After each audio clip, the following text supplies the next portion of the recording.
Good morning. We're going to go ahead and get started. It's just a few minutes past our starting time. Thank you all so much for coming. This is my very first time presenting in a group of my peers, so thank you. I see a lot of my Bradley County people. Thank you for coming and supporting me. It really does mean a lot to me. Thank you so very much. Big green button. Okay. Yes. Just not you, Wade. Everybody else.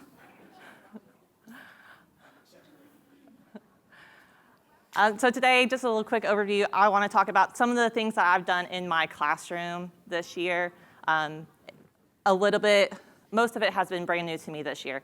And I just wanted to take some time to share it with you all and how it has really increased collaboration and perseverance and all those really important skills that we teach for our kids in a way that's been really fun, not just for me, but also for my students.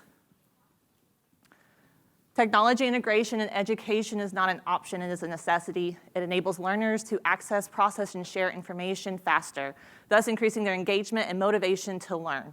It also prepares them for the digital world they will encounter in the future. Our guest speaker today just talked about ChatGPT. I just had ChatGPT say, please create a quote about technology integration in the classroom. And I think that they really hit it on the head as far as why we need technology in our classroom. And the two things that I will say that have been the greatest thing for my classroom is that they're motivated to learn and they're engaged. And those two things are really hard to do sometimes in education, especially in 5th grade, especially in math, because a lot of times they come to you and they do not like what you're teaching. So just a quick overview, we're going to do gamification, coding, and then vertical workspaces, and we're going to try a few of the things that I've gotten to do in my classroom with you guys this year. Again, my name is Miranda Avdyukov. I teach 5th grade math at Taylor Elementary and Bradley County Schools. I am a teacher, a wife, a coach. I coach at our high school at the track and field team. I love CrossFit. I have 3 dogs at home. And I am here today presenting with my instructional coach, Brittany Mairena, and my 4th grade counterpart, she's in the back, Shay Lawson. Shay literally goes along with whatever I tell her to do. Well, not tell her, ask her to do, lovingly. If I say, hey, I want to try this in my classroom, she's like, okay, let's do it. And it's always supportive and giving me good feedback as far as, hey, this doesn't work for 4th grade, maybe next year will work for you. So I want to start with gamification. The reason I added gamification to my classroom this year was because I wanted the learning to be fun. I didn't want to do time tests for multiplication. If you have taught multiplication at all in your career, you understand that getting them to master the facts in a way that they actually enjoy is a huge struggle. So I wanted to incorporate more of this so that my students didn't realize that they were memorizing their math facts, but they were truly understanding their math facts. Everything we do in 5th grade math is based on and built upon multiplication. And so them coming to me and not truly understanding all their math facts was a struggle and something that I really devoted our time to this year to make sure that they were getting it. Some of the ways we did that was with 99 Math, which we're going to play here in just a second, Multiplication Madness, Battleship, and Plinko. Multiplication Madness is a very simple game. It's a deck of cards, and you pass them out between your 2 people, and you place down the card, and the other person places down the card, and you multiply those numbers together. So if I lay down a 9 and you lay down a 6, 54. The first person who says it gets the cards. Now, to add a little bit of accountability to that, if you did not answer the question first, the other student had to write down the question that they missed. So even if they got it or they knew it, they still had to write it down because the other person was still faster than them. And so they were writing down the fact that they weren't getting. If they didn't know it, then they were learning it again. You can also do this adding if you're in primary. 1 plus 9, 10. Then you also have like ace, jack, kings, and queens. I made aces once. Jacks were 11s. Queens were 12s. And we made kings 15s, which was really beneficial this year for my kids. The next one was Battleship. I connected Battleship to coordinate planes, X and Y axis. And my kids, we did Battleship before I taught coordinate planes. And so when we actually got into coordinate planes, it was the best 2 weeks that we had as far as teaching it because they already understood it. So we got to dig deeper and dive into that. And they really loved it. And the Plinko. So what we did was we bought a Plinko board this year, and they got to earn opportunities to get tokens. So if y'all don't know what Plinko board is, it's the and it has a coin at the bottom. And you have Did you all get 10,000 that? right in the middle, then you have zeros right next to it, 1,000, 500, and 5,000 and 500. And so what we did was we created a grade level competition. So they could either take points away from another class or add points to their class.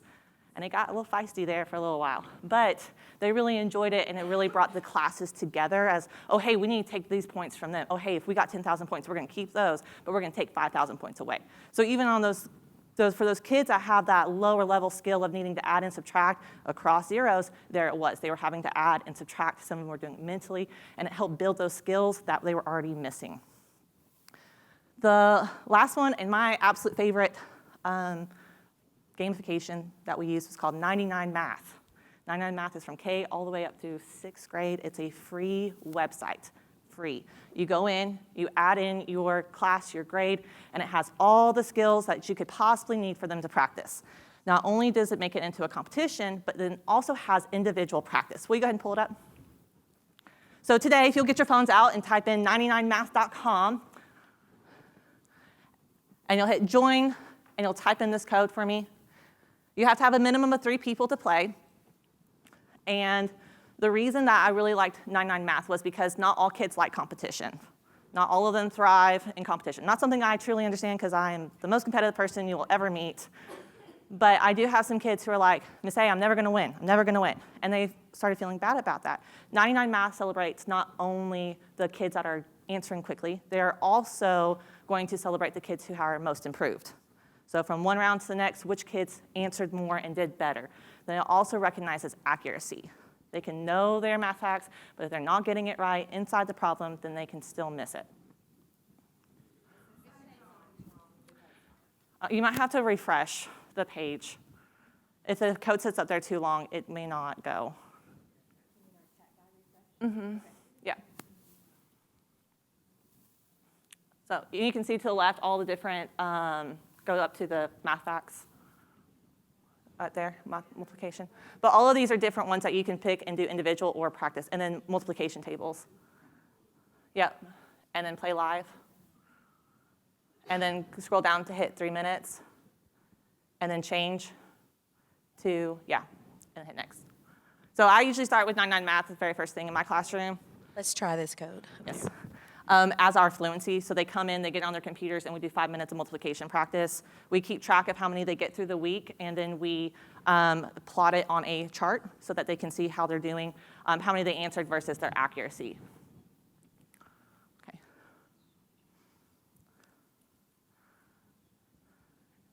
All right, we can go ahead and play with class. And then if you're still not on, the code will still be up there, and you can go ahead and join in.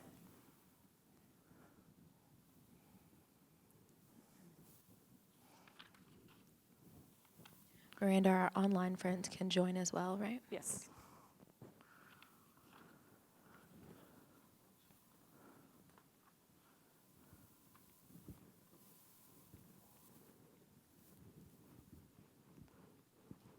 And yes, it is this quiet when you do it with your students too. About the only 5 minutes apiece you get sometimes. I think Wade's missing some. Wade, are you missing some? Do you need help? Do you need to phone a friend? Yeah.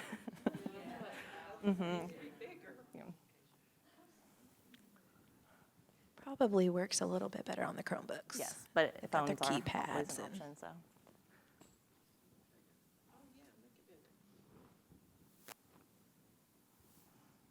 It's really great too because you get live feedback as far as which questions your students are not fluent in. So 12 times 6, 7 times 7, 7 times 6, 8 times 6. So it tell me that we need to practice our 8s and 7s, which is usually the struggle.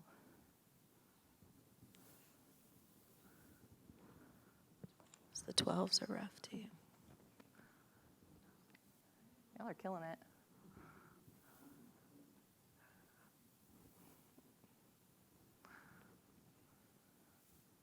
Wish we could do prizes.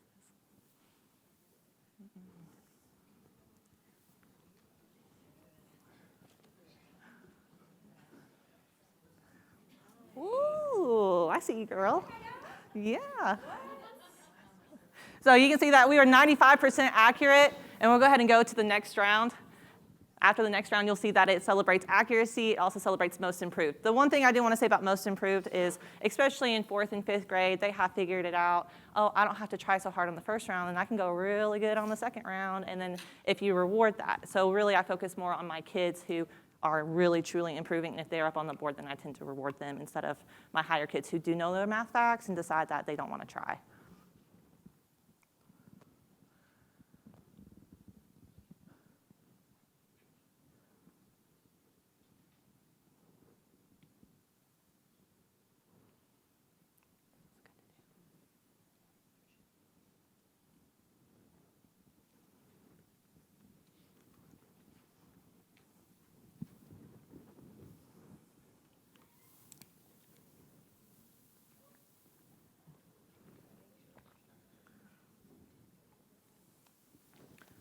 I won't talk about coding very long.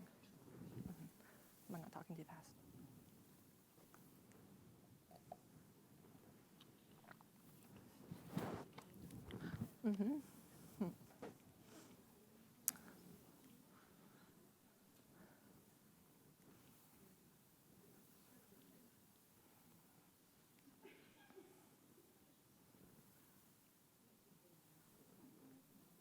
You're doing great. You're doing great. Almost there. Almost there. See, Miss A is very quiet. I'd be like, you're fine. Keep going. Yep. Great job. Yeah, it's slowing down a little bit. Too many people. Okay, so as y'all can see, you answered over 3,000 questions in 3 minutes. Good job, guys. Give yourselves a round of applause.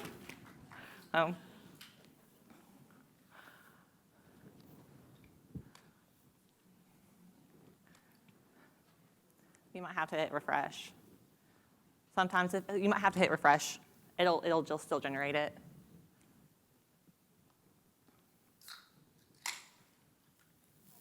There it is. 3,231 questions. That's just from you guys. 95% accuracy. I also don't reward my kids unless I get 90% accuracy as a class. So it makes them all try. Kelly, 2nd place. 3rd, 4th, and 5th. Good job, guys. Give them a round of applause.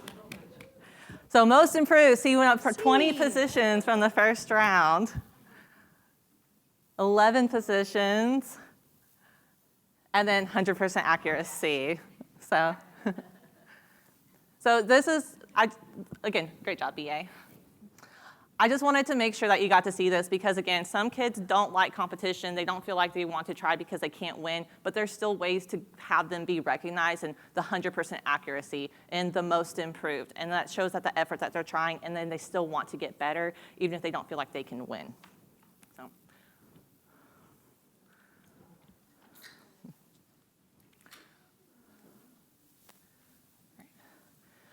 The next thing that I did in my class this year was I added some coding into it. I was fortunate enough this year to be able to be part of the Innovative Educators Fellows through the PEF in Chattanooga. And through that, I got to collaborate with Denise George from Charleston Elementary and Wade Saka from Walker Valley. And what we decided to do was code video games. I am not an expert at coding. Very little knowledge. I have done the bare minimum when it comes to doing this. Every single one of my students has now surpassed me in their knowledge and ability for coding, which is probably my proudest accomplishment for this year, is that they all have a life skill that they need, and they're better at it than I am. So why did I add coding? It wasn't just the coding that I wanted to add into my classroom because it's a life skill, but because of the critical thinking, problem solving, and perseverance that it includes. When you have a line of code and it's not working, but you know it's working up to a certain point, let's go back and look and fix this again. How can we go back and incorporate what we already know works and fix what doesn't? And that applies into every subject and everything that they do. If something's not working, how do we find a solution for it?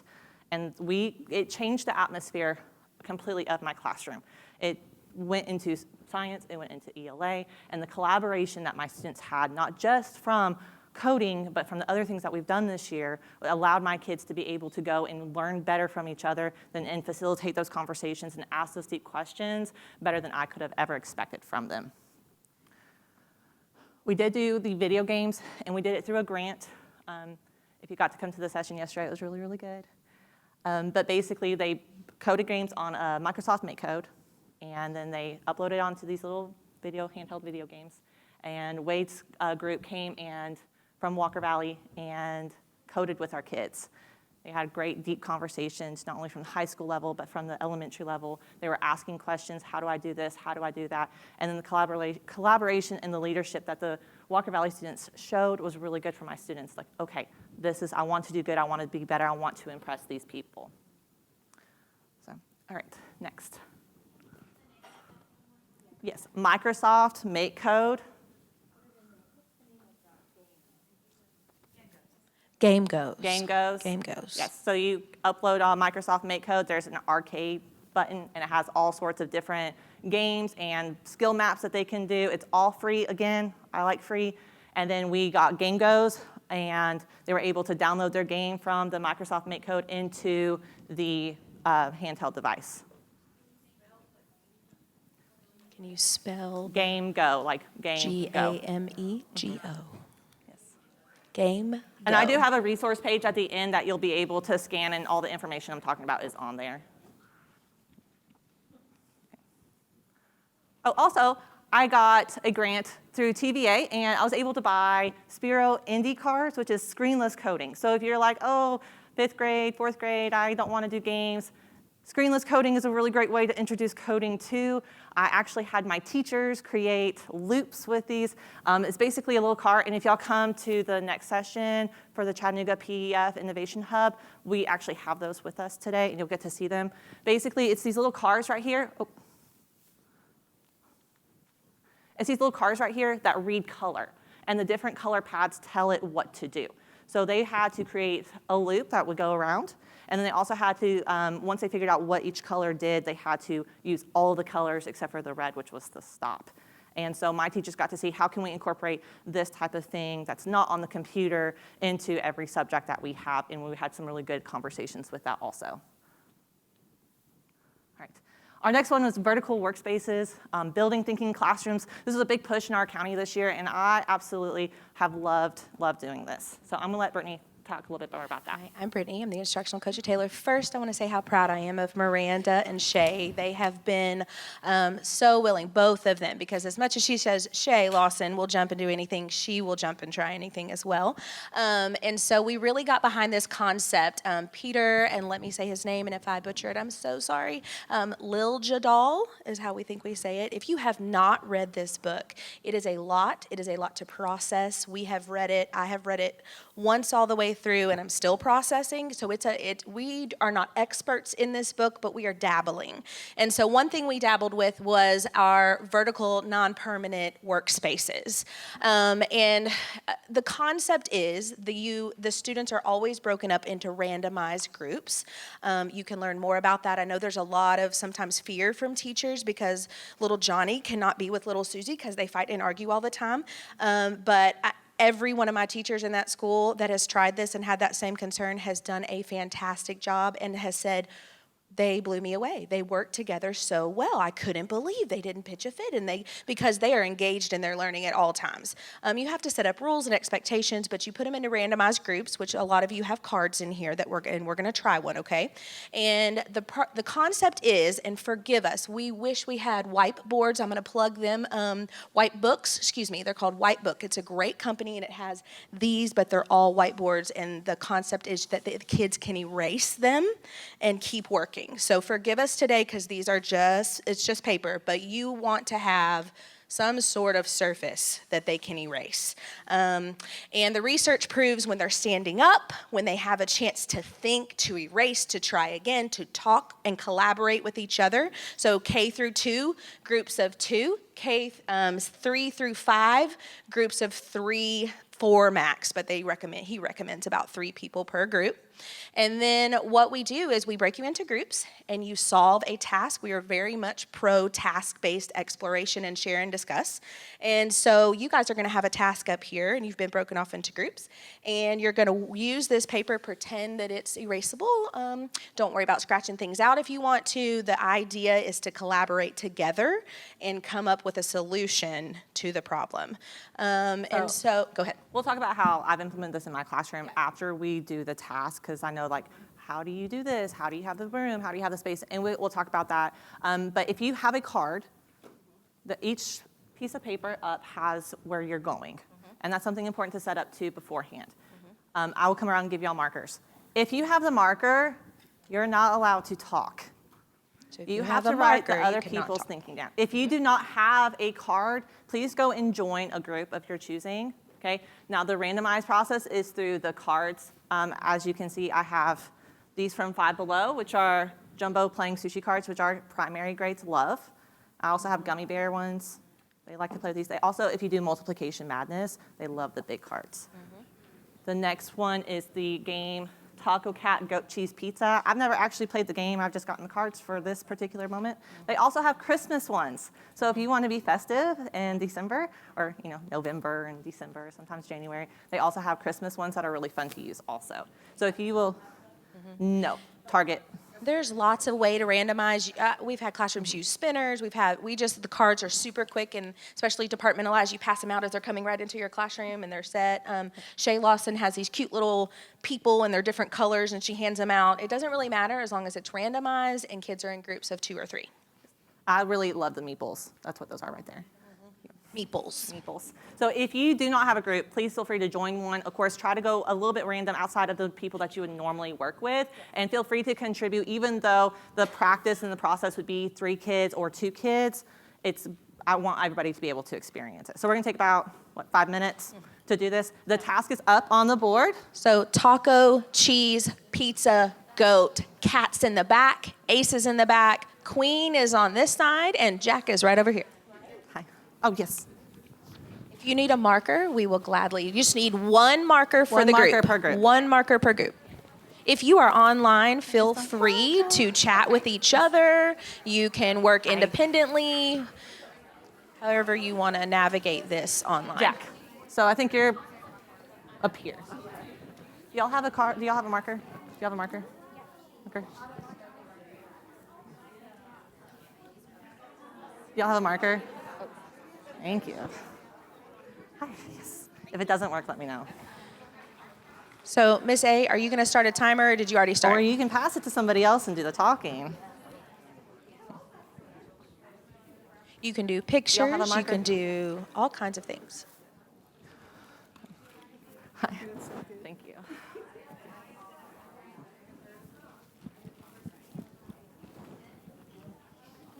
Need the smelly purple one.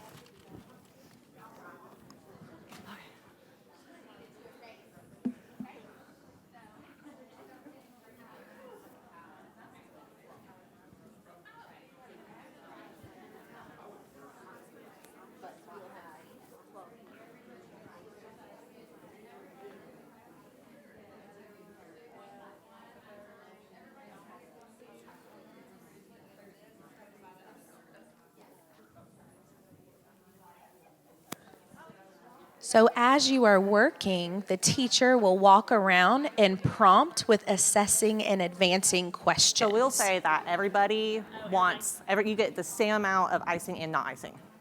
Yep. Mm-hmm.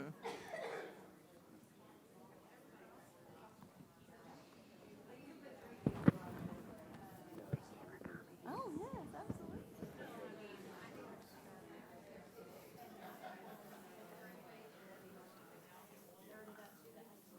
Do y'all need a different marker? I'll get you a different marker.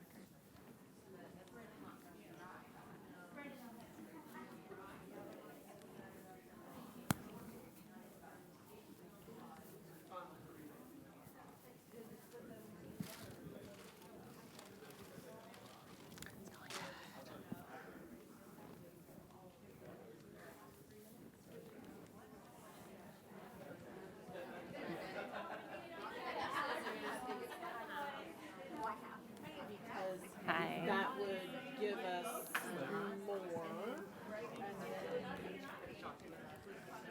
So a question I would actually ask my 5th grade students would be, are you splitting the people or are you splitting the cupcakes? I think we're Splitting the cupcakes, right? So then you want to make sure that, okay, if you have 6 cupcakes, right, do you have to split all of them? Well, no, we don't have to split You don't have to split all of them. So then, yes. So then what are you actually splitting? How many are you actually splitting? So then how much of each one will you get each of those?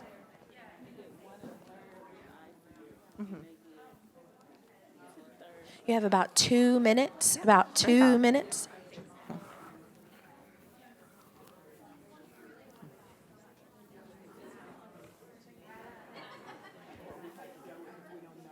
So if you split each of the last ones in half, does everybody get the same amount of icing and not icing? So is there another way to split it so that everybody gets the same amount of icing and not icing?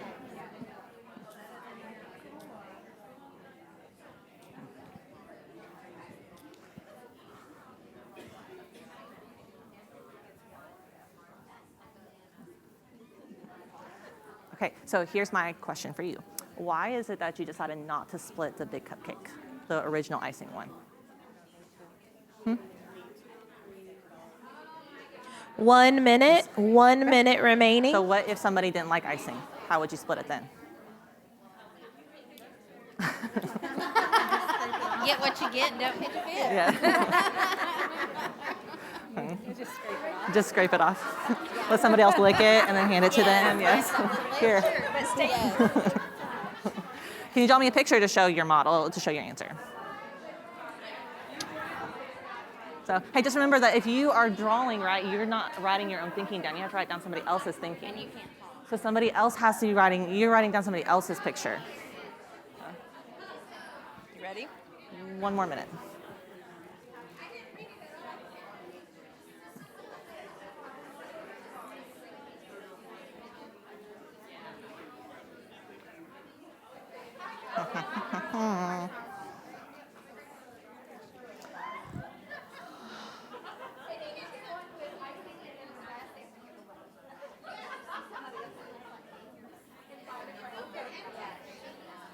All right, and that's our time.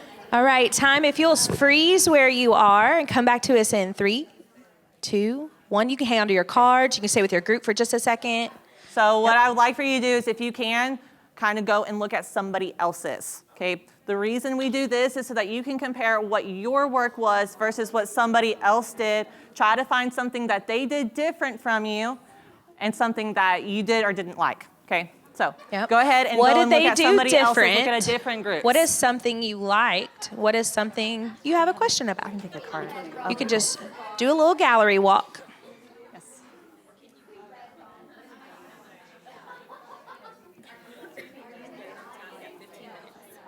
There's some time for.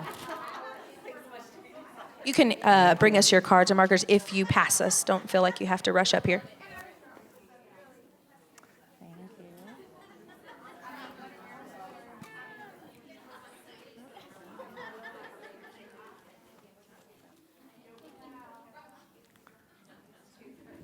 Anybody wish they had a non-permanent workspace so they could erase and draw again? And, You can. Yep. They You can really laminate don't chart work as paper. well as you think they would. Doesn't work as well as you great, but Because it's an I tried option. that this year, It's an too. option.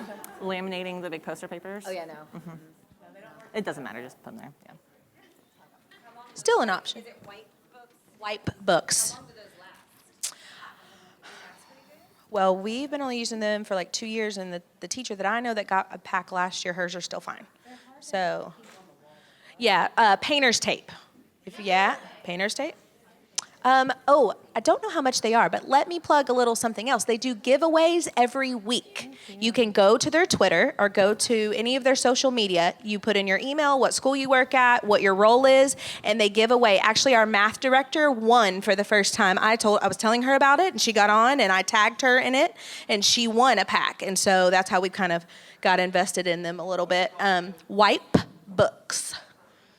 One word. They do free giveaways every week. And they are a company out of Canada, I believe. And they'll ship them to you for free and everything. So They're very cool. Very Greatest cool. observation I see from everybody's work is that everybody found a solution a different way. Some of you have number lines and fraction models. Some of y'all took and drew a picture. Some of you just took the icing and just split in half. Right? Some of you put it in word form. Some of y'all did actual numbers and equations. And this is the type of learning that we want to see from our own kids. great job, like really great. Some people split it 6 ways, some people split it 30 ways, and there's all different ways to do that. And these are the types of solutions that our kids will come up with on their own if we give them the opportunity to do the learning themselves. A super important part, Miranda, will you tell them about, explain a little bit more about the gallery walk and what you do while they're working and what they do after, or even with pictures? So the way I have the vertical workspaces set up in my classroom is I have dry erase contact paper. You can get off of Amazon. I put it up on 3 of my windows, and then I have 2 whiteboards and a standing whiteboard. So my kids are spread out pretty well. I'm also very strict on my expectations when it comes to this. You are learning, you are not sitting, you are contributing. Because if you're not, even if you're just listening, you're still contributing. If you're not understanding, write it down. If my kids are like, they read the task like, oh, I already know the answer, I say, well, guess what? You're going to be the one to write. So that everybody else has the opportunity to do that. And they even look at each other's, which is okay. We tell them, like, if I'm going. If they're stuck, then it's better for them to go look at somebody else's than for me to give them the first step. Yeah. So we present a task, we get them ready, and then they go to their vertical workspaces. I started out with about 8 to 10 minutes of them working, and we got it scaled down to about 5 to 6 minutes. Because they, even at the beginning, even when you're introducing a new standard, that 5 minutes is like, okay, I don't have it done, but they're interested to know what they missed. At the end, we take about a minute and a half to do a gallery walk. And what they're doing is they're going and looking at the work of the other groups. Oh, they got the same answer as I did. Oh, they have a different answer. They're looking for the things that they did right, but also the things that they missed. Oh, this group did this, and they didn't get that correction from Miss A, or they didn't get that question. They're learning from other people's works. They're learning from what they did right or they did wrong. So if a student has a wrong answer and they go and they look at the right work that's right, they're doing it all on their own without me ever having to tell them, hey, you're not right. This is not the way to do it. And they're figuring it out on their own. And that's very, very powerful inside of a classroom. The next thing that we do is as they're doing a gallery walk, I'm taking pictures and I'm adding them from my phone up onto my Google Slides. And then we are talking about it as a group. And this is where my advancing and my assessing questions come in. What did this person do right? What did they miss? How can we take this right here and add on to what we're already doing?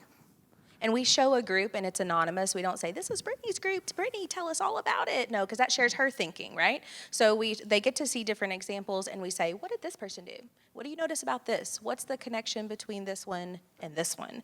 And that promotes, again, more that critical thinking, that problem solving. All the little light bulbs start going off, and it's really powerful. So then the group that got it wrong is able to look at what the group that did it right got and say, okay, this is what I missed in this, but this is what I'm going to do the next time. So again, go back to that problem solving and that critical thinking and then figuring it out on their own, which is so much more powerful than me giving them the answer. Really becoming facilitators in our own classrooms instead of just actually doing all the teaching and learning for them. So, does anybody have any questions about what we just did? I'll share a little insight for any kinder or first grade teachers who are very nervous about this. Our first grade and kinder were very, very nervous. They say their kids, there was a lot of behavior, there's a lot of management, and my first grade teacher, one of our first grade teachers, she jumped right in and she did it. She was a little hesitant, but she did.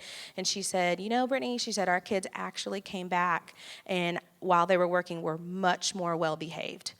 She goes, I was completely shocked. I thought it was going to be chaos. And don't get me wrong, kindergarten and first grade, having to you'll have to do this. And he recommends starting off with a task that's not like curriculum content related, something fun, so that you can teach them the management and make it yours and how you want it to roll out. But I was just really impressed with our first grade teacher because it just completely changed her mindset when her kids were engaged in the learning, and she does have a very tough class, and she's like, we're going to do this every day, and I went, great. My kids love it. If we do something that's not a vertical workspace, they complain about it. Then if I give them a worksheet or something that they need to do in order to practice the skills they're doing, I'll have students, Miss A, can we go to the vertical workspace? This particular student came to me. She did not enjoy math. She felt very uneasy about it. She felt like she was not good at math, and before TCAP or right after TCAP, she said, Miss A, I feel like I did good on TCAP. I really love math now, and thank you so much for everything. And it's not me because it's not me. It's the way that she wanted to learn. It's the way that we facilitate learning in my classroom to be able to help her feel that confident when she was going into those things. And it's not just in math that we want our kids to feel confident. It's in everything in life. I was going to say we even dabbled a little bit with writing and writing prompts in different parts of an essay, and they got to see different groups and how they did that, and that was really cool too. So again, why? All three things that I've talked about today, my why is for collaboration, for working together, for the perseverance. My kids did not struggle when they were working through TCAP this year. They did not struggle. They did not have anxiety written on their faces. They were not stressed out. And it's because of the things that we've done to build perseverance and endurance through these different things. And the confidence they had going into taking a test that a lot of times makes them very anxious and nervous, and having a calm atmosphere in my classroom was really, really great. Problem solving, critical thinking, and so much more. So, and if you scan the QR code, it's a Google Doc to all the links about the tug-of-goat catchies, the meeples, Peter Littlejohls. It has an overview on there about his book, and then also where I got the numeracy task from. So, does anybody have any questions? I should say, what questions do you have? At the first grade level, at what point did she begin to do this in the year? I'm kindergarten, so this is interesting. Well, I would have loved for us to start in September, but we didn't start till after Christmas with them. We were not ready. She was on maternity leave. It was a little crazy. So we didn't start, and that's the beautiful thing. If you want to get yourself together from now until Christmas and then dabble in it after, you can do that too. But they plan on starting in September of next year with their brand new kids. So. And they recommend only groups of 2. And I know sometimes, guys, that's a lot of spaces. That's a lot of little spaces. You have to get creative. We've used windows. We've used back of doors. The thing is that they're vertical and that they're standing. Sometimes there's the tabletop ones that are tall, and you can stand at a table and put on the desk, even if they have to kind of do this. But we don't allow any sitting during them. Yep. And they will try to sit. They will try to sit. So. And their stamina gets built up. They get used to it. They do. So, that's all I have if nobody else has any questions. Oh. I know you talked about if you have a marker, you're not writing, but when they go around to the gallery walk, isn't there a time where, like, if they were writing, they're not telling others about their work? Like, is there a way to hold, like, that kid that's just not participating accountable? Like,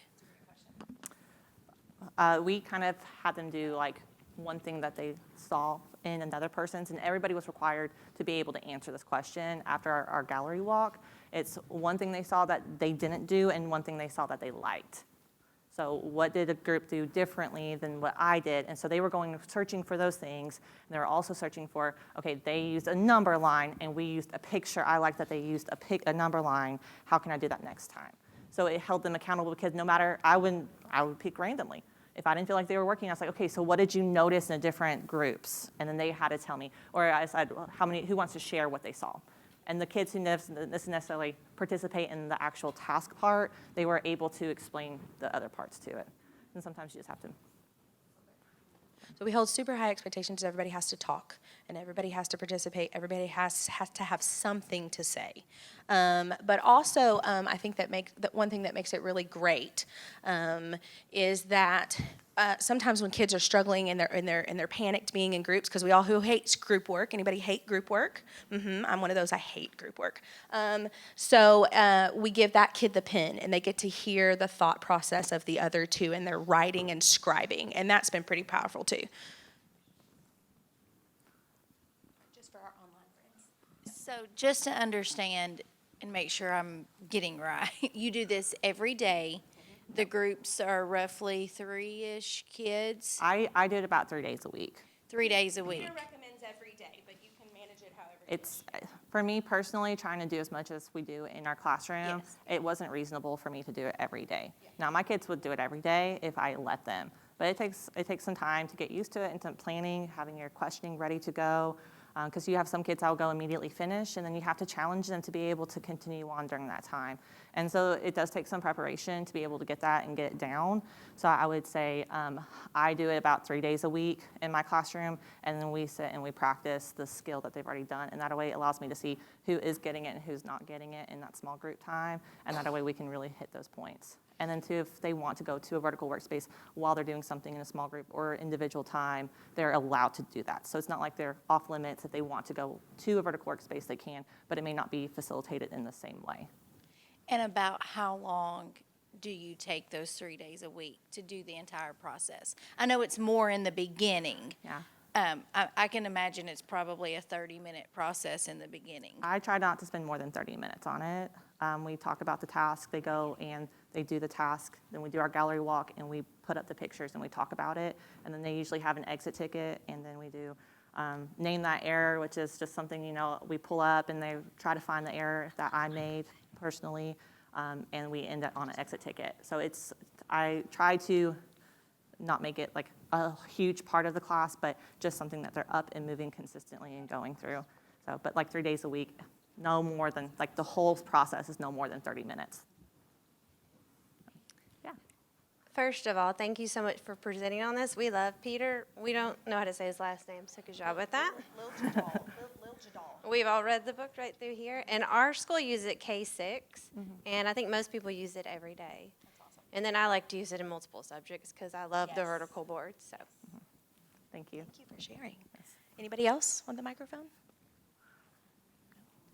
Well, give it up for Miranda. She's done a great job today. It was her first time presenting. She was very nervous, but she's done wonderful. You did great. And you guys can be dismissed. We need the cards and markers. And we're Thank up you here guys if you for have any coming. more questions.